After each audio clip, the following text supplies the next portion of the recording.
KHUBLEI Phibara ka district selection but ka promotion committee district but ka session judge East Janji Hills district Klirian can conduct a walk-in interview nam ta ki temporary post jangka technical manpower ha contractual basis nam ta san banai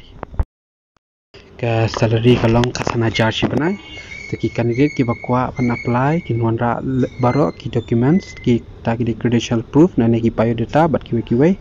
te ka maximum qualification la ne ka kerdan jimpulie kalong ki diban pendap ya ka PCA la ne ka BSc in information technology la ne ka BSc with computer science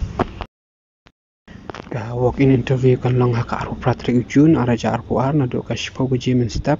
ha ka office ne ka district and session judge East Janji Hills district Klirian